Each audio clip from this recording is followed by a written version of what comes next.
Senhor presidente da Câmara, bom dia ao senhor presidente da Comissão Externa, senhores parlamentares. Agradeço ao Armínio a chance de poder compor esse painel junto com Nízia e Paulo para compartilhar algumas ideias nesse momento de imenso desafio para o Brasil. Eu queria focar em uma ideia que utiliza programas e redes de atendimento que já existem no Brasil. Então, eu vou tentar ser um pouco mais concreta, tentar oferecer alguma coisa para o debate.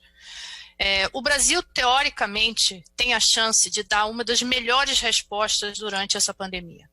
O Brasil tem um sistema universal de saúde, tem um dos maiores programas de atenção básica do mundo, que é a Estratégia de Saúde da Família, e tem um histórico de resposta a emergências epidemiológicas que remontam à época de Oswaldo Cruz e Carlos Chagas e passam pelos programas de controle de HIV/AIDS e, mais recentemente, com a resposta que foi dada durante a introdução do vírus da Zika.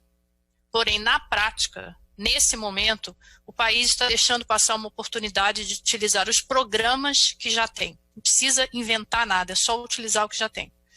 Eu vou dar um exemplo. Aqui em Boston, com a ajuda da Partners in Health, eles estão contratando o que estão chamando de detetives COVID. O que são esses detetives? São pessoas, grande parte voluntários, que vão rastrear os contatos dos casos positivos para conter o avanço da transmissão do coronavírus. Pois bem, o Brasil já tem esses detetives. São os agentes comunitários de saúde que fazem parte dos times de estratégia de saúde da família. Eles trabalham na comunidade onde moram, eles têm a confiança da população com que eles atendem. Eles sabem onde moram os idosos, onde moram as pessoas que têm comorbidades que são de alto risco para a Covid-19. Eles sabem onde são as áreas mais vulneráveis, por exemplo, as áreas que não têm acesso à água e, portanto, essas pessoas não podem exercer a primeira recomendação de prevenção contra o coronavírus, que é lavar as mãos com água e sabão por 20 segundos. Eles sabem onde estão as áreas onde o distanciamento social não pode ser exercido por causa das desigualdades que a doutora Nízia já falou.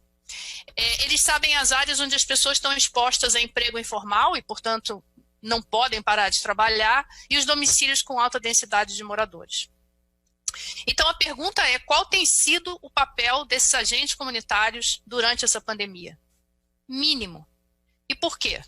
Bom, em primeiro lugar, se a gente olha o protocolo que foi emitido pelo Ministério da Saúde, descrevendo o papel da atenção básica durante a pandemia, ele foca na atenção clínica nas unidades básicas de saúde. O foco é clínico.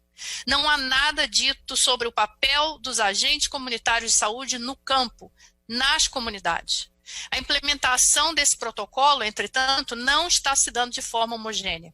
Em algumas localidades, em função da liderança local, há ações específicas para contactar a população usando esses agentes comunitários de saúde.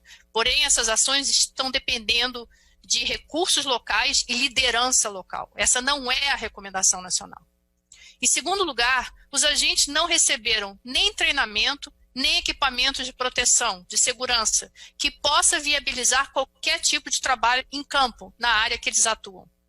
Novamente, no momento, qualquer atuação dos agentes está dependendo de iniciativas locais, não de uma recomendação nacional.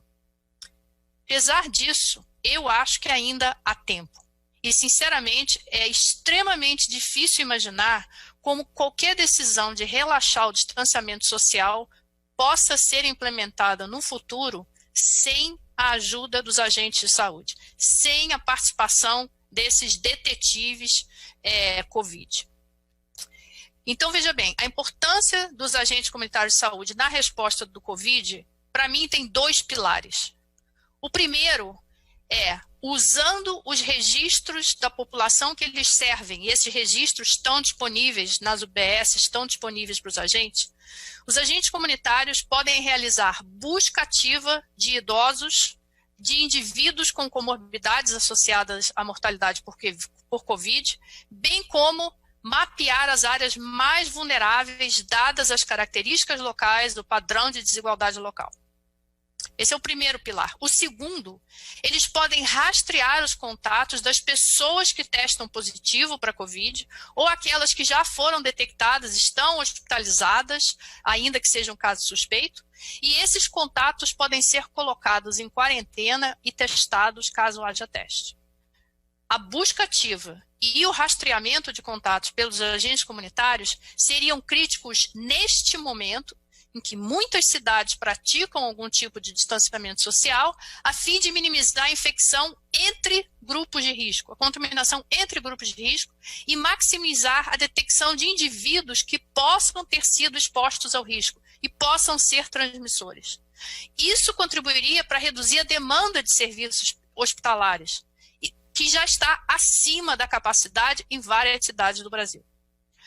Bom, a busca ativa e o rastreamento dos contatos pelos agentes comunitários também seriam críticos quando as políticas de distanciamento começarem a ser relaxadas, a fim de minimizar a ocorrência de subsequentes ondas de transmissão de coronavírus, que muito provavelmente vão acontecer se a gente simplesmente começa a abrir o comércio, começa a abrir as cidades sem ter um mecanismo de rastrear os positivos e os contatos.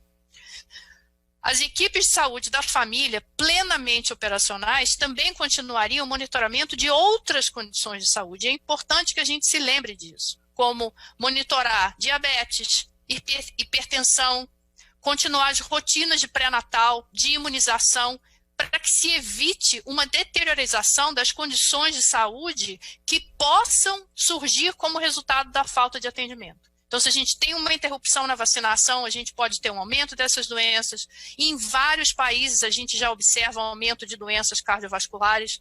Não é porque o Covid mata por coração, mas é porque essas pessoas estão evitando ir ao hospital e a atenção básica não está realizando a sua função.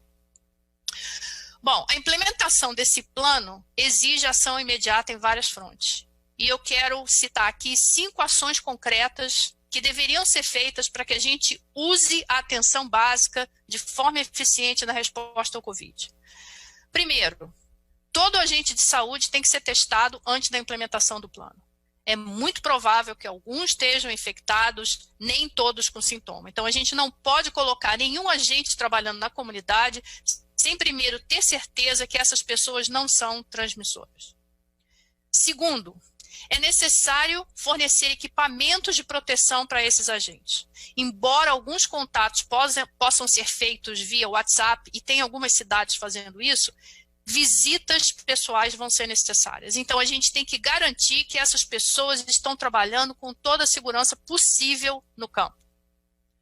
Terceiro, é necessário que se forneça um treinamento especial sobre o uso de equipamentos de proteção, sobre como comunicar informações do Covid à comunidade e sobre como identificar e gerenciar os casos suspeitos.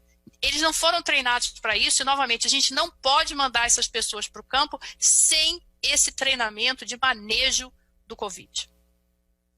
Quarto, seriam necessários arranjos especiais para colocar em quarentena os contatos rastreados pelos agentes, especialmente no caso de indivíduos que vivem em áreas vulneráveis, com baixos recursos financeiros, que não têm como se mudar temporariamente da casa. Ou seja, novamente, a desigualdade do Brasil não permite que a gente faça um distanciamento social como a Europa fez, como outros lugares fizeram. Tem que ser adaptados à realidade local.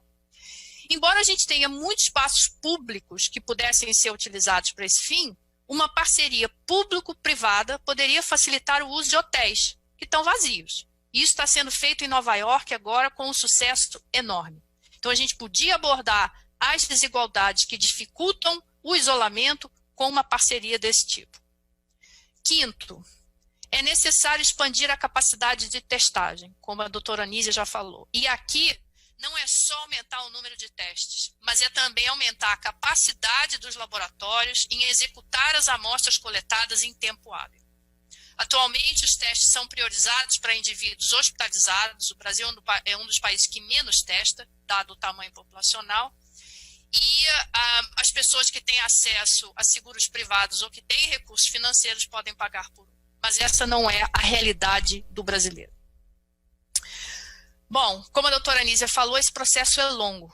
Portanto, eu acho que a gente ainda tem tempo de tomar uma atitude. Ou seja, o Brasil ainda tem uma oportunidade única de mostrar como a estrutura da atenção básica que já existe no país pode fazer a diferença na resposta a essa pandemia. Uma resposta adaptada às desigualdades do país, ancorada no seu sistema de saúde. Por sinal, um sistema de saúde invejado por muitos países, mas que tem sido muito maltratado aqui no Brasil. Obrigada pela atenção e eu estou aberta às conversas e aos comentários.